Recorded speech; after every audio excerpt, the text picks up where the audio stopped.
Alright lads, welcome back to the channel. As always, this video has been made possible by my YouTube subscribers and members. I'm going to be going over the biggest winners and the biggest losers from the Superiority update.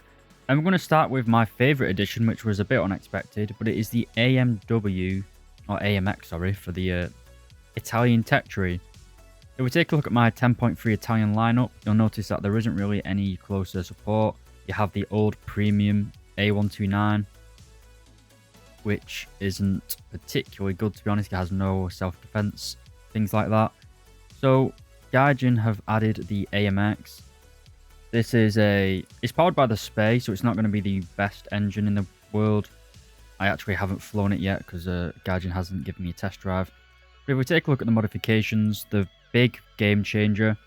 First of all, we get AIM-9Ls, very, very nice. We also get a thermal equipped targeting pod, as well as a plethora of types of GBUs, guidance bomb units. For the GBU 12s, these are going to be probably the best choice. You get 6 drums, so you get 6 bombs, so basically 6 guaranteed kills if you manage to keep your laser pip on the target. You might want to take 4 GBU 12s and 2 AIM-9Ls. That's a very good loadout for ground realistic battles. In realistic, this thing probably isn't going to be that good, to be honest. 10.3. It's not the worst battle rating, but it will get dragged up to those 11.3 games. But you are going to be avoiding the MiG-29s, which are the main clubbers at the minute. It's probably going to change when people unlock the Su-27. Well, I got a lot of ground strike. It is filling a major weakness of the Italian tech tree, which is the lack of close air support and being quite barren in top tier. So let's jump on over to our next vehicle. Alright, so we're now looking at the JAS 39A Gripen. It's worth noting that they did add the helmet mounted display to the A model, so there is now literally no difference between the Gripen in the Swedish tech tree and the Gripen in the British tech tree. So a lot of people have been looking forward to the Gripen. It's one of the most advanced 4th gen fighters in the world, or at least, well, it's one of the cheapest and one of the easiest to maintain. You can maintain this plane with, I think, 2 conscripts and then 1 trained engineer, or 5 conscripts and a trained engineer. It's the plane that Ukraine should be getting, really. But anyway, this thing isn't going to be that good in realistic battles. You do get 6 AIM-9Ls and a shit ton of countermeasures. But kind of like the Mirage 4000, the meta at the minute really is radar missiles. But what I really like about this plane, as someone that predominantly plays ground realistic, is we now get similar to the AMX in the Italian tech tree basically, we now get a plane in the Swedish tech tree where we have laser guided bombs basically. You don't really have that in the Swedish tech tree if we take a look. You do have the AGS-37, which I don't think it gets bombs, but it does get rockets and stuff. It's not really that great. The RB-75s, the Maverick Bs, they're alright, but you can't really use them if it's nighttime or overcast. So having a plane equipped with laser-guided bombs is going to allow you to stay high and fast and still get bomb kills, where you shouldn't be able to be intercepted by like a Panzer or something. So that is my second pick for the major winner of this update. Another W that Gaijin have done is the Mirage 4000. This is in the French tech tree, basically a Mirage 2000 with an extra engine. I'm sure there are a lot of additional changes apart from that, but I'm a layman when it comes to French aviation. And that's basically all I can tell different. It's wide body, it's been on that, it's been on bulking powder with some BCAAs and a shitload of calories in it. It's got big, it's swole. It's got an absolute metric ton of missiles, the Magic 2s. You can carry up to 8 of them. Very, very good plane as well in a dogfight. This is a Delta Wing, which usually will hamper you in a sustained turn fight as you will drain your speed. But because you have such big engines, the P2s, 9,300 kilograms of thrust each. I don't know if they've nerfed this thing from the dev server when it went to live, but you can basically just hold W in this thing and maintain your speed. The thrust amount, or the rate of climb and the levels of thrust is insane. So I've not actually had the time to take this out into a battle yet. I don't have it unlocked. It's going after the F8EN. but it should be very, very good in a merge. Again, it doesn't really have the... Well, it does get the 530Ds, but these aren't really meta. The AIM-7Ms are just hanging in there burly compared to the ER, but the ER is still going to dick on you in a long-range Fox 1 engagement. So I would generally go with the 8 Magic 2s and just be a rat and go around the side of the map. Other thing to note is that it does get a targeting pod, but this is an Atlas. You can see that it has a blue color scheme here. We just compare this to the Mirage 2000s. Help if I click the right one. You can see that this targeting pod, the Damocles, is black and white because it has thermal capabilities. Whereas the Mirage 4000, sorry, it only gets a daytime sight, so you will not have a thermal sight for this plane. You also lose the ability... Oh, you do have the GBLUs, sorry. The GBLs 1000s. You can carry 2 bombs. You might be able to carry some more. You can also carry the AS-30Ls. These are very, very good air-to-ground missiles. They are laser guided though, so they're not fire and forget like something like a Maverick. But I think they do travel a bit faster than Mavericks, but I could be wrong. Very, very nice plane though. It should be good in a dogfight. It's going to be like a connoisseur's plane. It's not really going to be good at the current meta. But at the end, towards the end of a match where everyone's out of missiles and kind of on the deck, you will be able to just turn fight everything you encounter. Another winner is the Leopard 2A7V. This is a winner purely because it gets an advanced thermal imager now instead of the first generation found in all of the other Leopard variants. Kind of like the Leopard, not the Leopard, the M1A2 SEP, where it didn't really get anything new apart from a new thermal imager, and it makes a world of difference.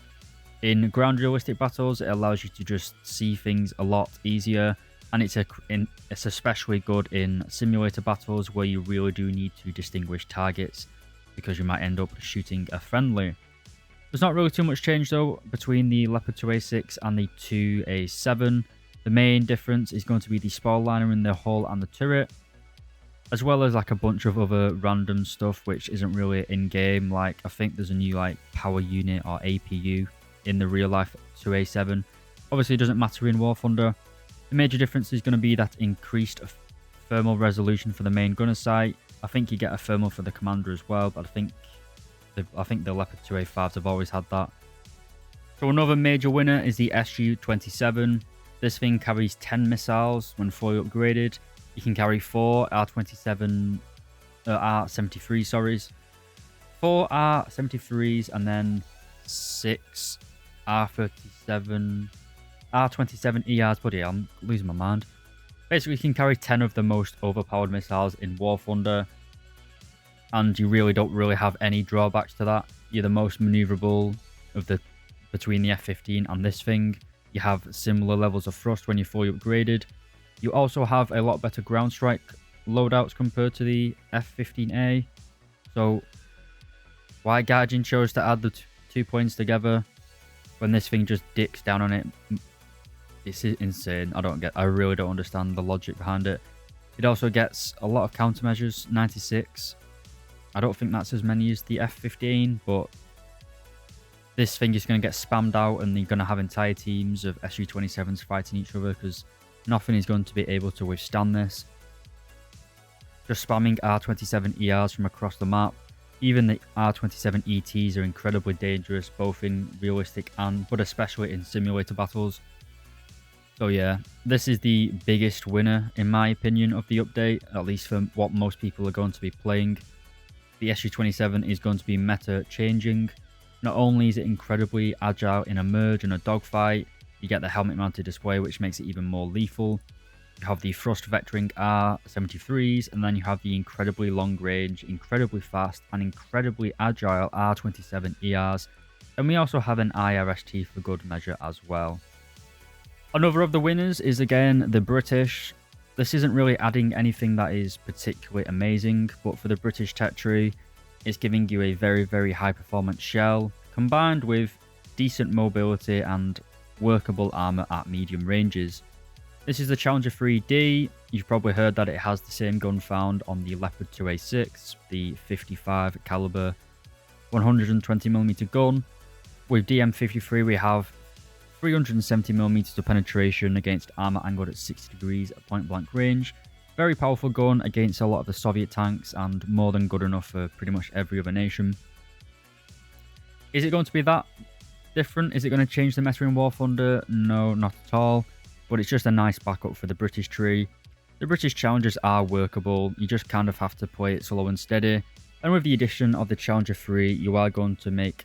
It's going to make life a little bit easier. You're going to be able to reliably penetrate people a bit more. It's a bit of a shame that it's at the very end of the tree, but you can't really expect them not to put it there. I've got my work set out trying to grind this thing out to make a video on it. You also have the Challenger 2 OES. This thing certainly is not a winner, but we'll come on to that shortly. We now have one vehicle that is kind of in the middle. It's a kind of a winner and a loser of the update. So the Americans have finally got a decent premium in my opinion. The M1A1 clickbait is coming in at battle rating 11.3. Purely just so Gaijin can't say they don't sell top tier premiums. It gets M829A1, very good round. Decent reload rate of 6 seconds. Gets that electro-optical dazzler type thing, not really that useful.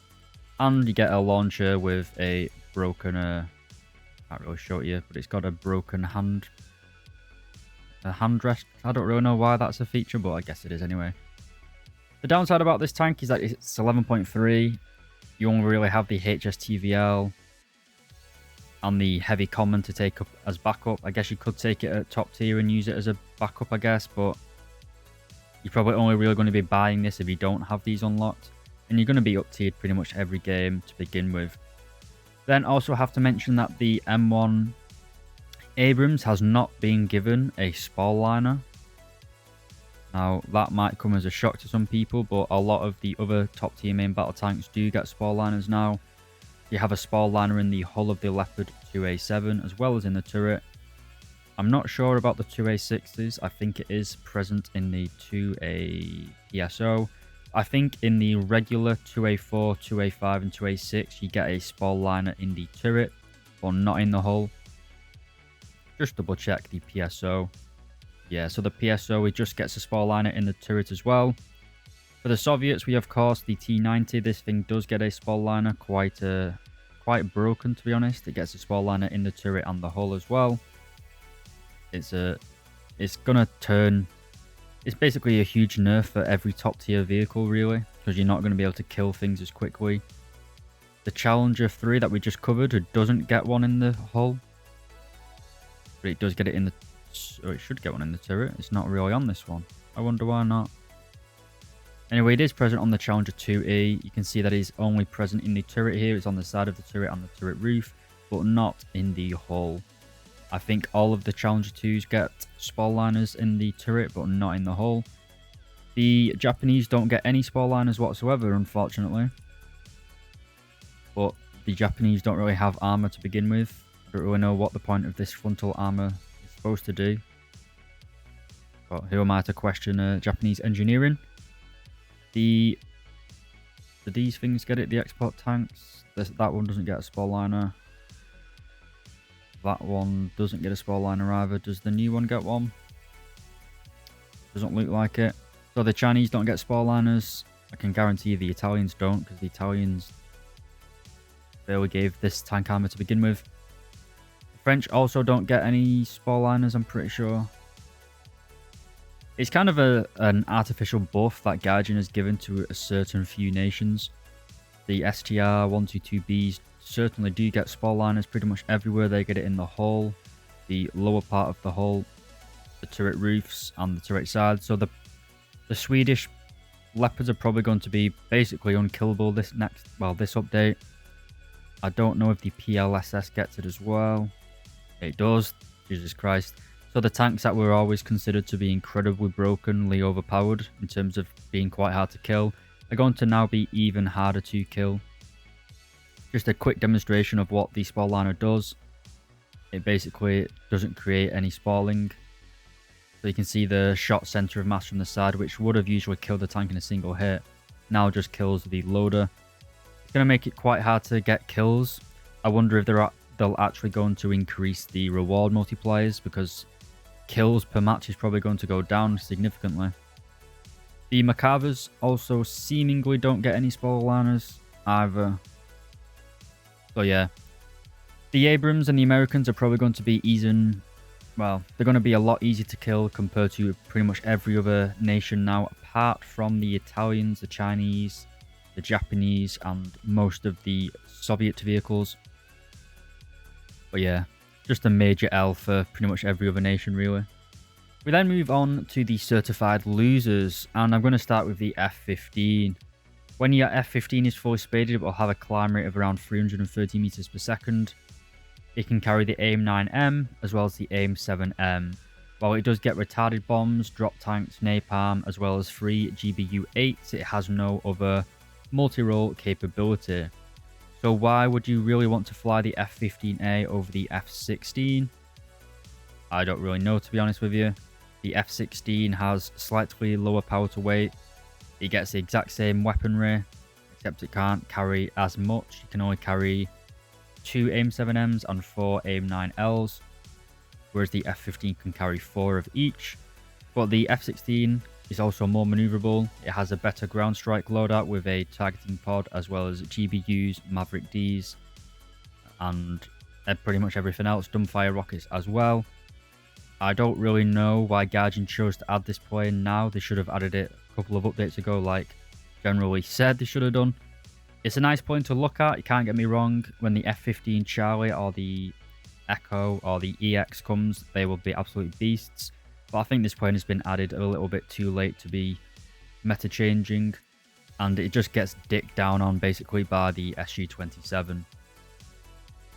At least the 2 other nations which get the F-16 and the F-15, though at least in those nations the F-15 is at least a viable upgrade. The F-16AJ, for example, can only carry the AIM-9 Lima, as well as the AIM-7M, I believe. So at least with the F-15J, if we take a quick look, we at least get the AIM-7M, the AIM-9M, and arguably a better missile, the AAM-3. This is an exact copy of the AIM-9M, except we have 10 Gs better overload. We also get the IR-CCM, which allows us to counter some type of flares. You're probably still going to be better using the AIM-9M and the AIM-7M though, in my opinion. On the Japanese one, we also lose the GBU-8s. I don't think the American one should also get the GBU-8s as well. I don't think that should be removed. I don't want it to be removed, but I don't think it could ever carry it. And then for the Israelis, we also get the Baz, which is a strange name, to be honest. The Baz also gets the exact same loadout as the Japanese one, except we get the Python 3s instead of the AAM-3. You still better going with the AIM-9M though, as the Python 3 does not get the IR-CCM, of course, along with the AIM-7M Sparrow. We also get the GBU-8s on this thing as well. But if you're trying to play ground, if you're trying to ground attack in this thing, you probably bet. If you're trying to ground attack in the Israeli territory, or you want to play in for close air support, the Barack Obama 2 is going to be your better bet, as it gets a targeting pod as well as GBUs, as well as GBU-15 guided bombs. These are kind of like fire and forget, well, not drop and forget, I guess, bombs. So probably the biggest winner is the Japanese F-15, because at least it has an actual reason to play it. The Japanese one, it's kind of good for air superiority, but it's not really that useful when the Barack has the exact same weapons. But, well, actually the Barack's probably not as maneuverable, actually, because it's a 2-seat ground strike version. So the Israeli Baz is probably on it's joint with the Japanese one for actually being useful. But in my opinion, the American F-15 is kind of, what's the phrase? It's a week late and a dollar short or something like that, whatever it's called. It's been added way too long after it should have been added. Like, yeah, it's a little bit underwhelming in my opinion. Another loser of the update is the Challenger 2 OES. This thing is just, it's just awful. It looks like they've actually reduced the tonnage of it. Maybe it's because I've not got it unlocked, so it's not as heavy as it should be. This thing is an absolute monster, not in terms of being powerful, but in terms of just being a fat bastard. You get a good gun though. Same as the American Clickbait Hardcore Premium, it's 11.3, which means you're always going to be up tiered. In reality, they should have just made a Challenger Mark III with the L26 round. Or, like I said in my other video, just give this tank L26 and move it to 10.3. You'd have the Mark III backup, the Vickers Mark 7, the Stormer, the TTD. You'd have an incredibly good lineup, but no, Guardian's greedy. Needs to make more money, so we get the copy and paste of the worst Challenger 2 in the game and sell it for £41. What a bargain. Yeah, do not get this tank unless you really need it, but then I still think the Challenger DS is a better pick. Alright, so our last loser for the video, we have the Tornado RDS Premium. The German Earth Tech Tree is probably one of the worst in the game in terms of actually grinding it all out. You've just not got any good premiums anywhere, really. The Lazo Rem just gets outclassed by everything, really. The SPSK can work, but it's a little bit painful. And then, to fix all this, Guardian decided, let's add a copy and paste Tornado RDS. Do we get any guided bombs? Do we fuck? We get one AIM-9L on either wing, and then retarded bombs on normal bombs, as well as some countermeasure pods. I don't know how much this thing costs, but it's not worth it, even if it was 10 quid. I don't understand what on earth you would want to buy this for. You can't really use it for closer support in ground realistic battles. In realistic battles, you're just going to get killed by MiG-29s with the R27 ERs from across the map. And pretty much everyone at the minute is using rockets to bomb bases now instead of actual bombs. So you aren't even going to make it to a bomb site before your teammates do either. So there is literally no reason to buy this whatsoever. But yeah, there's not a good pick for grinding the German tech tree. That's the real bad thing. But yeah, that's our last loser for the day.